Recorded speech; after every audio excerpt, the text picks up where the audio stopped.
இந்த பண்ணையை ஆரம்பிக்கணும் அப்படின்னு சொல்லி உங்களுக்குள்ள இந்த நோக்கம் வர்றதுக்கு என்ன காரணமா இருந்தது? பாலியாறு என்னும் கிராமத்திலே நிறைந்த ஒரு விவசாய குடும்பமாக வாழ்ந்து வந்த குடும்பம்.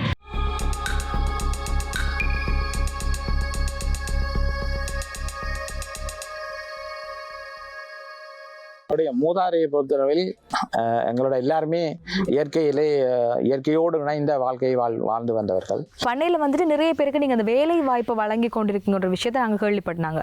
அப்படி இருக்க அந்த வேலை வாய்ப்பு மேலத்தைய மருந்து கம்பெனிகள் அல்லது பசலை கம்பெனிகள் தாக்கத்திற்கு உள்ளாகி பணம் உழைப்பதை மட்டுமே குறிக்கோளாக கொண்டு மக்களுடைய உடல் ஆரோக்கியத்திலே கொஞ்சம் தன்னும் அக்கறை இல்லாத வகையில் எங்களுடைய விவசாய நடைமுறைகள் கண்டு கொண்டிருக்கின்றன.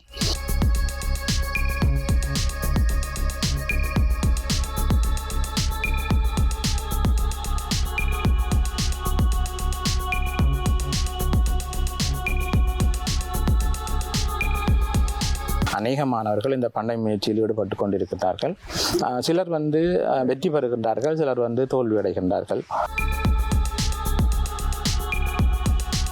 சிறப்பு கலைமானி உளவியல் கரையிலே சிறப்பு பட்டத்தை பெற்று பிறகு டிப்ளமா கவுன்சிலிங்கை முடித்துக்கொண்டு பிரதேச செயலகத்திலேயே உளவுள துணையாளராக கடமையாற்றி கொண்டு வந்தேன்.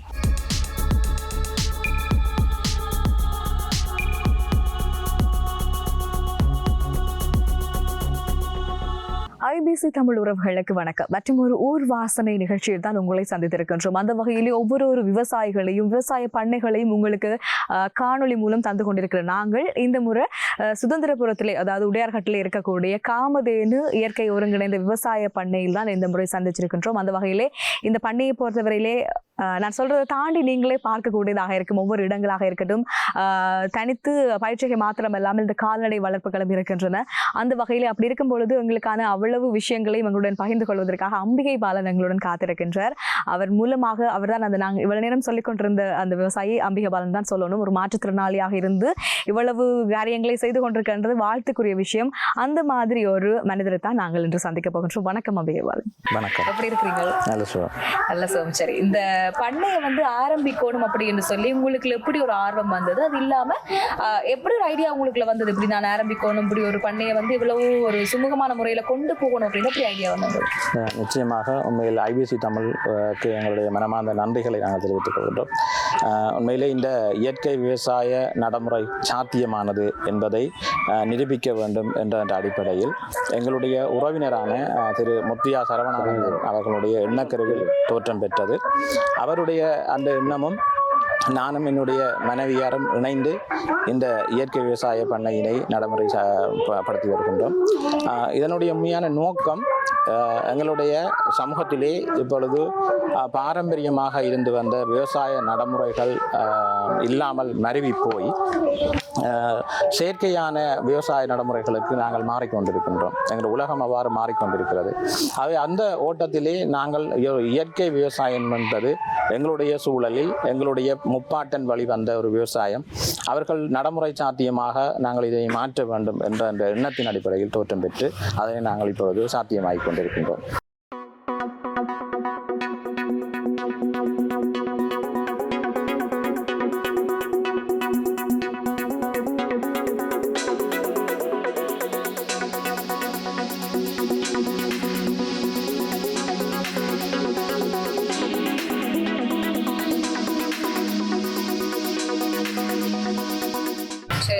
உங்களோட பண்ணையில இந்த வேலை வாய்ப்புன்ற ஒரு விஷயத்துக்கு ஒரு முன்னுரிமை கொடுத்து கொண்டிருக்கீங்க ஒரு விஷயம் நாங்கள் கேள்விப்பட்டாங்க. அப்ப அந்த வேலை வாய்ப்பை பற்றி நீங்க எப்படி அதை கொடுத்து கொண்டிருக்கீங்க? உண்மையிலேயே எங்களுடைய இந்த விவசாய பண்ணையினுடைய நோக்கம் போரினாலே பாதிக்கப்பட்ட இந்த பிரதேசத்தை ஒரு வகையில் அபிவிருத்தி செய்வதற்கு நாங்களும் ஏதோ ஒரு வகையில் பணியாற்ற வேண்டும். அந்த எண்ணக்கரு எங்களுடைய இந்த பண்ணையினுடைய ஸ்தாபகர் சரவணானந்தன் அவர்கள் தன்னுடைய வாழ்நாளிலே தான் ஏதாவது ஒரு விடயத்தை இந்த மக்களுக்கு செய்ய வேண்டும் என்ற துணிந்திருந்தார். அதற்கு இந்த பண்ணையினுடைய சூழல், இந்த பண்ணையினுள் அமைந்திருக்கின்ற பிரதேசம் மிகவும் வாய்ப்பானதாக இருந்தது. உங்களுக்கு தெரியும், முல்லைத்தீவு மாவட்டம் பல நெருப்பாறுகளை தாண்டி பிரவேசித்த ஒரு மாவட்டம். அந்த நெருப்பாறுகளில் நீந்தி கடந்த எங்களுடைய மக்களுக்கு இதொரு மிகவும் ஒரு வரப்பிரசாதமாக இதனை அமைத்துக் கொடுக்க வேண்டும் என்ற அடிப்படையில் இந்த பிரதேச மக்களுக்கு நாங்கள் வேலைவாய்ப்பினை வழங்குகின்றோம். இன்று வரைக்கும் எங்களுடைய பண்ணையினுடைய 8 பணியாளர்கள் பணியாற்றி கொண்டிருக்கின்றார்கள். அதனை விட எங்களுடைய இந்த பயிற்சி பெறுகின்ற மாணவர்கள் பயிற்சி பெற்றுக் கொண்டிருக்கின்றார்கள். ஆகவே இவ்வாறான நிலையில் தான் எங்களுடைய பண்ணையை செயற்படுத்திக் கொண்டிருக்கின்றோம்.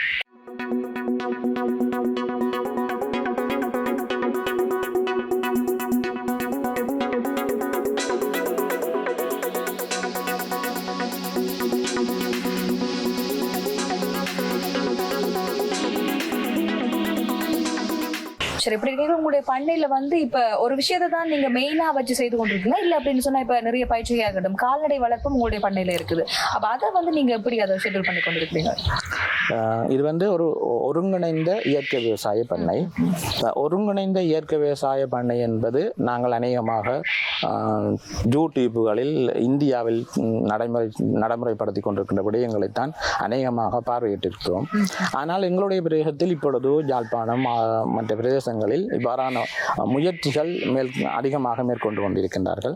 அந்த அடிப்படையில் நாங்களும் இந்த ஒருங்கிணைந்த இயற்கை விவசாயம் நடைமுறைகளை செய்து கொண்டிருக்கின்றோம். அதில் வந்து ஆடு வளர்ப்பு, மாடு வளர்ப்பு, கோழி வளர்ப்பு, மற்றது காடை வளர்ப்பு, அதனோடு இணைந்த வகையில் மீன் பண்ணை, மற்றது இயற்கை விவசாயம், அவை ஒருங்கிணைந்த முறையில் செய்கின்ற போதுதான் இயற்கை விவசாயம் என்பது சாத்தியமானது. ஏனெனில் இயற்கை அதனுடைய கழிவுகள் இருந்து, அதாவது கால்நடைகளினுடைய கழிவுகளை நாங்கள் இயற்கையாக உரங்களாக பயன்படுத்துகின்றோம். இந்த தாவரங்களின் கழிவுகளை வந்து அவற்றுக்கு உணவாக கொடுக்கின்றோம். அவை ஒன்றை ஒன்று இணைந்ததாக அமைந்தபடியால்தான் நாங்கள் இதனை ஒருங்கிணைந்த பண்ணையாக மேற்கொண்டிருக்கிறோம். சரி, முதல்ல வாழ்த்துக்கள் உங்களுக்கு. என்ன அப்படின்னு சொன்னா, வளமையாவே இந்த மாதிரி ஒரு விஷயம் எங்களுக்கு நடந்துட்டு இப்ப நாங்க வந்துட்டு இயலாம இருக்கிறோம், ஏதோ ஒரு வகையில நாங்க வந்துட்டு உடல் ரீதியாவோ மன ரீதியாவோ பாதிக்கப்பட்டோம் அப்படின்னு சொன்னா நாங்க உடைஞ்சு போயிடுவோம். அது வந்து எந்த விதமான ஒரு முயற்சியையும் நாங்க மேற்கொள்ளாம வீட்டிலே இருக்கிற மாதிரி ஒரு ஆக்களா தான் நாங்க நிறைய பேரை பார்த்திருப்போம். ஆனா நீங்க வந்து முன்னுக்கு வந்து இப்படி ஒரு பண்ணையை செய்யணும், இப்படி ஒரு வேலை வாய்ப்பை கொடுக்கணும் அப்படின்னு சொல்லி நல்ல ஒரு விஷயம் உங்களுக்குள்ள இருக்குது. வாழ்த்துக்கள்.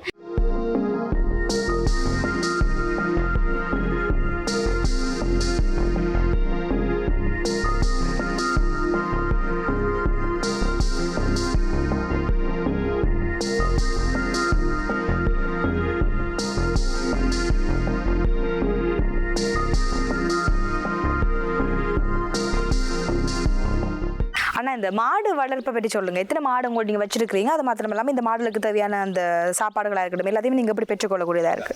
மாடுகள் வந்து நாங்கள் 15 மாடுகளுக்கிட்ட எங்கிட்ட இருக்குது. அதில் ஆரம்பத்தில் தீவன பிரச்சனை, மாடு வளர்ப்பை பொறுத்தளவில் மேலே தீவனம் தான் மிக பிரதானமானது. மாடாக இருக்கட்டும் எல்லாத்துக்குமே வந்து கட்டாயம் தீவனம். அப்போ தீவனத்துக்காக நாங்கள் வந்து 2 ஏக்கர் அளவில் வந்து புல் செய்கையை மேற்கொண்டிருக்கிறோம். இதை இன்னும் விஸ்தரிக்க வேண்டிய தேவைப்பாடு காணப்படுகிறது. இன்னும் பொருட்கள் அதிகமாக பெறுகின்ற போதுதான் நாங்கள் இன்னும் அதிகமான வருவாயினை இந்த மாடுகள் மூலமாக பெற்றுக்கொள்ளக்கூடியதாக இருக்குது. தற்பொழுது அடத்தீவிரமாக கடைகளில் பெற்றுக்கொள்ளக்கூடிய மேஸ் வகைகளையும் மற்றது புட்களையும் தான் நாங்கள் கூடுதலாக பயன்படுத்தி கொண்டிருக்கின்றோம். இப்படி இருக்கைக்குள்ள வந்து இப்ப புதுசா யாராச்சும் இந்த மாதிரி ஒரு பண்ணையை மேற்கொள்ளணும், இப்ப எல்லாருமே வீட்டுல கூடுதலான டைமை வந்து ஸ்பெண்ட் பண்ணி கொண்டிருப்பினோம், அப்படியே நாங்கள் ஆசைப்படுவோம் நாங்களும் ஒரு பண்ணையை வந்து செய்து இப்படி இந்த விவசாய நடவடிக்கைகள் ஈடுபடலாமல் இருப்பினும் ஆனால் அவைக்கு வந்து இந்த போதிய அளவு அறிவு இருக்காது, அதாவது தெளிவின்மையா இருக்கும். அப்ப அப்படி இருக்கிறவங்களுக்கு நீங்க என்ன வகையான டிப்ஸ் சொல்ல ஆசைப்படுறீங்க?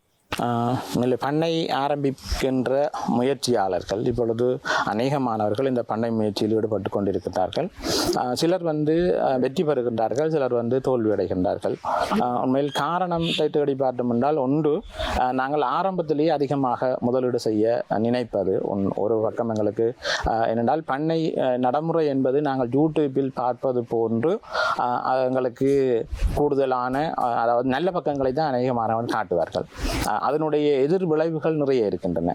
அதனுடைய அதை பண்ணையை பராமரிப்பது, பண்ணைக்கான அதன் இருந்து வருமானத்தை பெற்றுக்கொள்ளு என்பது எங்களுக்கு குறிப்பிட்ட காலம் எடுக்கும்.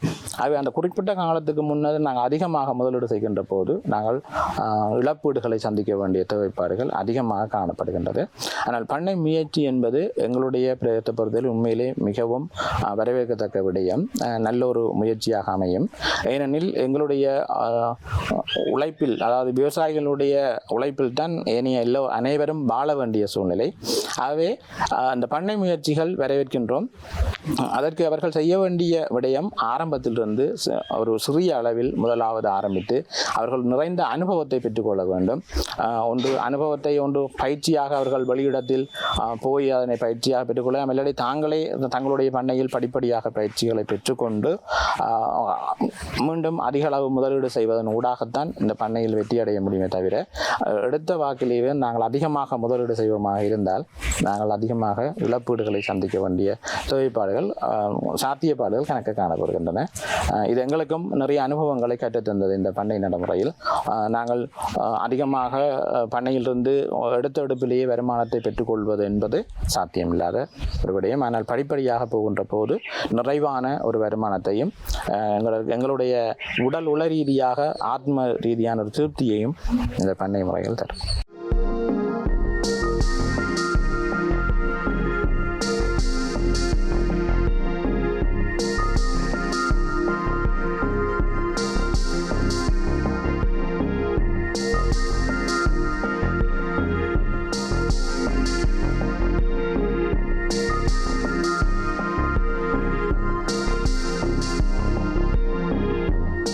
இல்லை, இயற்கை விவசாயம் என்பது எங்களுடைய மூதாதையை பொறுத்தளவில் எங்களோட எல்லாருமே இயற்கையோடு இணைந்த வாழ்க்கையை வாழ்ந்து வந்தவர்கள்.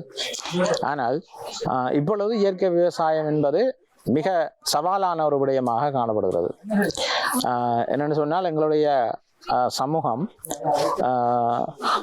நவீன காலத்திலேயே பசுமை புரட்சி என்ற பெயரில் இந்த மேலத்தைய நாடுகளுடைய, அதாவது மேலத்தைய மருந்து கம்பெனிகள் அல்லது பசலை கம்பெனிகள் தாக்கத்திற்கு உள்ளாகி பணம் உழைப்பதை மட்டுமே குறிக்கோளாக கொண்டு மக்களுடைய உடல் ஆரோக்கியத்திலே கொஞ்சம் தன்னும் அக்கறை இல்லாத வகையில் எங்களுடைய விவசாய நடைமுறைகள் கண்டு கொண்டிருக்கின்றன.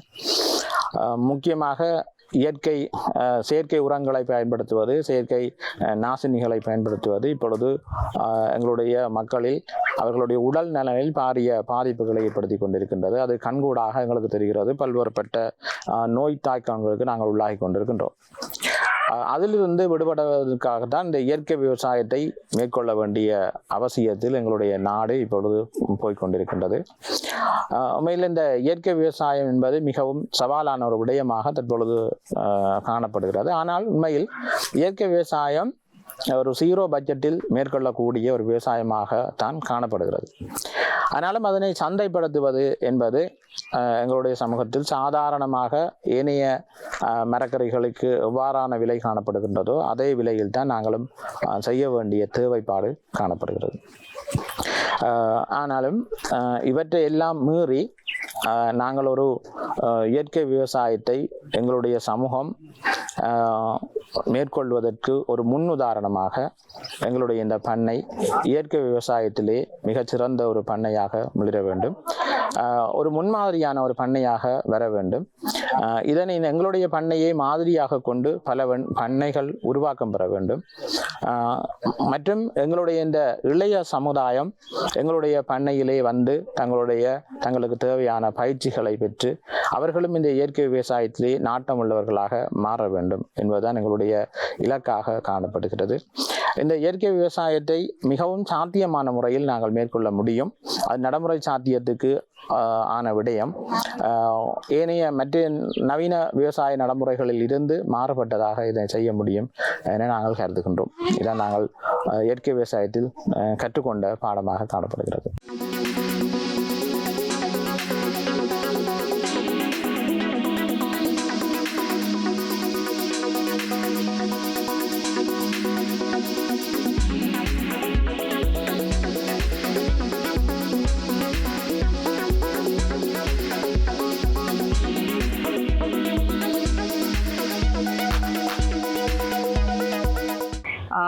இந்த பண்ணை வந்து முற்றுமுழுதாக எத்தனை ஏக்கர்ல செய்றீங்க? அது மாத்திரமல்லாம இந்த பண்ணையில என்ன வகையான பயிற்சிகளை நீங்க மேற்கொள்றீங்க? இது வந்து நாங்கள் 15 ஏக்கர் 15 ஏக்கர் இப்படி இருக்கைக்குள்ள இப்ப இந்த இவ்வளவு காலமா 1.5 வருஷத்துக்கு மேலா நீங்க இந்த பண்ணை வச்சிருக்கேன்னு சொன்னீங்க. அப்ப அப்படி இருக்கைக்குள்ள உங்களுக்கு ஏதாவது ஒரு பயிர் வச்சு நீங்க அதுல வந்துட்டு உங்களுக்கு நல்ல ஒரு வருமானத்தை ஈட்டிக் கொள்ளக்கூடியதா இருந்ததா இவ்வளவு நாட்கள்ல? எங்களுக்கு கூடுதலாக நாங்கள் எல்லாமே கலப்பாகத்தான் பயிர் செய்கிறோம். அதாவது பல மரங்களில் இருந்து மற்றது மரக்கறி வகைகள், தென்னை வகைகள், மற்றது மலைநாட்டில் இப்பொழுது விளைவிக்கப்படுகின்ற கருவாயின வகைகள், கோப்பி, இதுகளை கூட நாங்கள் பயிரிட்டிருக்கின்றோம். மேலும் இந்த டொம்ஜேசீன மரங்களை பயிரிட்டிருக்கின்றோம், மாமரங்கள். இப்பொழுதுதான் எங்களுக்கு அதை பயன் தர ஆரம்பித்திருக்கின்றன. ஏனெனில் ஒரு பழந்தரும் மரங்கள் என்ற போது எப்படியும் ஒரு 3 வருஷம் 4 வருஷம் எடுக்கும். ஆனால் நாங்கள் ஒரு ஒட்டு வகையான மாமரங்களையும் அவற்றை வளர்க்கின்ற போது எங்களுக்கு குறுகிய காலத்தில் வருமானத்தை தர ஆரம்பித்திருக்கிறது. இப்பொழுதுதான் எங்களுக்கு வருமானம் வருவதற்கு ஆரம்பித்து கொண்டிருக்கின்றது. எதிர்வரும் வருடங்களில் ஒரு நிறைவான வருமானத்தை எங்களால் ஈட்ட முடியும் இந்த பண்ணை.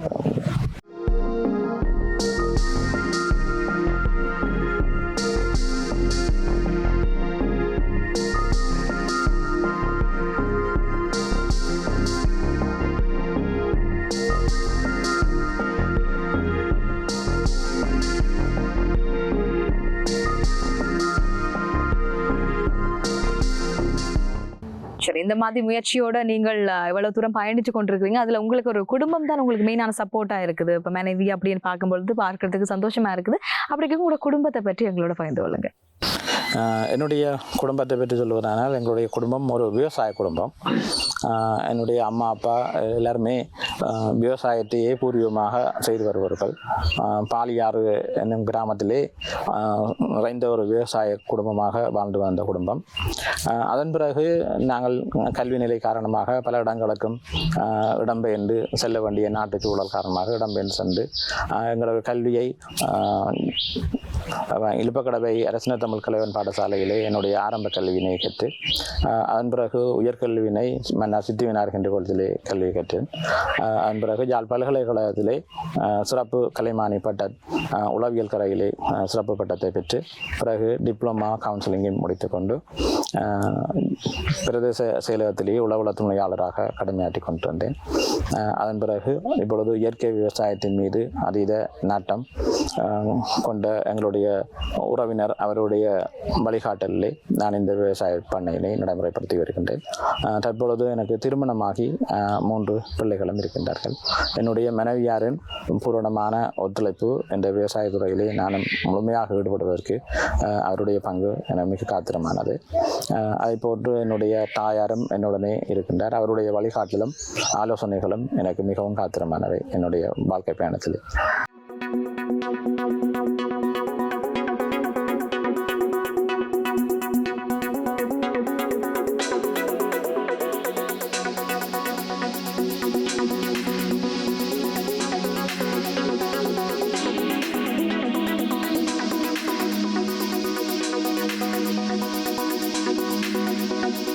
இப்படி நாங்க தொடர்ச்சியா இந்த பயிற்சியை மேற்கொண்டு கொண்டு இருக்கைக்குள்ள இந்த காலநிலை வந்து எங்களுக்கு ஒரு சாதகமா எல்லா நேரத்திலையும் சாதகமான ஒன்றா இருக்காது. அப்படி இருக்கைக்குள்ள காலநிலை மாற மாற ஒவ்வொரு பிரச்சனைகளும் இந்த பயிர்களுக்கு சேதங்களும் ஏற்படும். அப்படி இருக்கைக்குள்ள இந்த சேதங்களை வந்து சமாளிச்சு கொள்றதுக்கு என்ன வகையான ஐடியாக்கள் நீங்க மேற்கொள்றீங்க? எங்களுடைய இந்த பண்ணையினுடைய அமைப்பு முறை எங்களுக்கு மிகவும் சாதகமான ஒரு சூழலாகவும் காணப்படுகிறது. ஏனெனில் ஒரு பக்கம் புட்டியாக இருக்கின்றது, ஒரு பக்கம் பள்ளமாக இருக்கும். இங்கே இருக்கின்ற தண்ணி கூடுதலாக வழிந்தோடி எங்களுடைய இதுக்கு போகும், பள்ளமான பயிர் போதும். அந்த பகுதி எங்களுக்கு மீன் வளர்ப்புக்கான உகந்த பகுதியாக மாற்றியிருக்கின்றோம். மீன் வளர்ப்பு மற்ற வயல் பகுதியாக மாற்றியிருக்கிறோம். இதில் வந்து அந்த மழை காலத்தில் கூடுதலாக பயிர்கள் மரக்கறி வகைகளை பாதுகாப்பதற்காக நாங்கள் கொஞ்சம் மேட்டுப்பாத்தி முறையிலேயும் மற்றது பொலி பேக் என்று சொல்லப்படுகின்ற அந்த பேக்குகளையும் பயிர்களை வைத்து பாதுகாக்கின்றோம். மற்றது வந்து வடிகால் அமைப்பு முறைகளை அந்தந்த பயிர்களை சுற்றி இருக்கின்ற பகுதிகளில் வடிகாலில் அமைத்து அதனூடாக மற்ற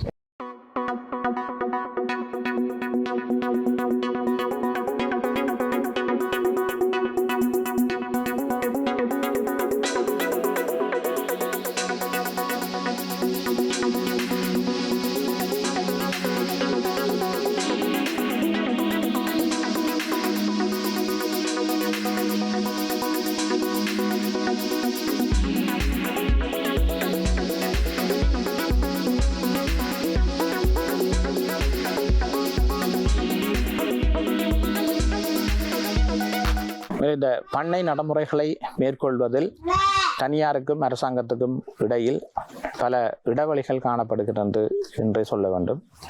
எனவே இந்த பண்ணை நடைமுறைகளை நாங்கள் நடைமுறைக்கு சாத்தியமாக்குகின்ற வகையில் பலர் முயற்சித்து கொண்டிருக்கின்ற நேரத்தில் அரசாங்கத்தினுடைய கொள்கைகள் அல்லது அவர்களுடைய திட்டங்களை நடைமுறைப்படுத்துகின்ற அரச அதிகாரிகள் இதனை இலகுவான முறையில் மேற்கொள்வதற்கு பின்னடிப்பது எங்களுக்கு மிகவும் மனக்கவலையான விடயமாக காணப்படுகிறது.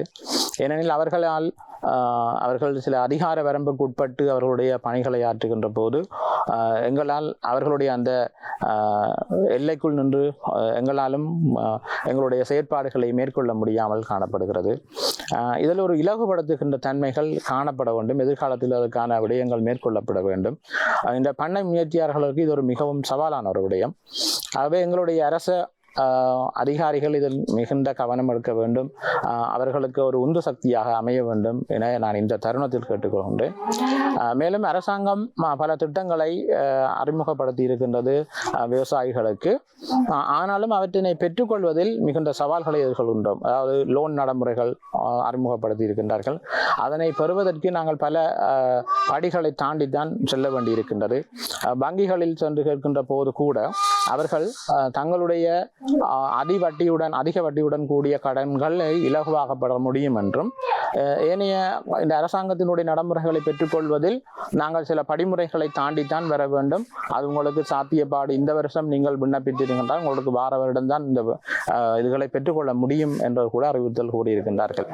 ஆகவே இதனை இலகுபடுத்துவதற்கு அரசாங்கம் பல வழிவகளை முன்வைக்கொண்டு ஆனாலும் எங்களுடைய பிரதேசத்தை பொறுத்தவரையில் எங்களுடைய விவசாய போதனை ஆசிரியர்கள் மற்றும் எங்களுடைய விலங்கு மருத்துவர்கள் அவர்கள் எங்களுக்கு மிகவும் பக்கத்துணையாக செயற்பட்டு கொண்டிருக்கின்றார்கள். அவர்களுக்கும் நாங்கள் இதில் நன்றிகளை கூற கடற்பட்டிருக்கின்றோம். இவ்வாறான நிலையில் தான் எங்களுடைய இயற்கை விவசாய நடைமுறைகள் அல்லது ஒருங்கிணைந்த பண்ணை செயற்பாடுகள் எங்களுடைய பிரதேசத்தில் காணப்படுகின்றது. அது ஒட்டுமொத்தமாக அரச அதிகாரிகள் இதில் கூடிய கவனம் எடுத்து எங்களுடைய இந்த விவசாய நடைமுறைகளை துரிதப்படுத்தி சிறப்பாக செய்வதற்கு அவர்கள் ஒத்துழைப்பு நல்க வேண்டும் எனவும் நாங்கள் கேட்டிருக்கின்றோம். இன்றைய தினம் கூட எங்களுடைய ஊர்வாசனை நிகழ்ச்சியானது சுதந்திரபுரம் உடையார்கட்டை நோக்கித்தான் பயணித்திருந்தது. அந்த வகையில் இந்த காமதேனு ஒருங்கிணைந்த இயற்கை பண்ணையூடாகத்தான் நாங்கள் ஊர்வாசனையில் சந்திச்சிருந்தோம். அந்த வகையில் அம்பிகை பாலனுடைய பண்ணை பார்க்கக்கூடியதாக இருந்தது. இயற்கை விவசாயம் என்று சொல்கின்ற அளவுக்கு எல்லாருமே செயற்கை விவசாயத்தை நோக்கி கொண்டு போற இந்த காலத்திலையும் இயற்கை விவசாயத்தை கைவிடாமல் இன்னமும் கடத்தி கொண்டு செல்கின்ற அம்பிகை பாலனோடு அவருடைய பண்ணையோடும் தான் இன்றைய ஊர்வாசனை நிகழ்ச்சி இடம்பெற்றிருந்தது. அந்த வகையில் இந்த இயற்கை விவசாயத்தை அதிகமானவர்கள் நாடுவதில்லை.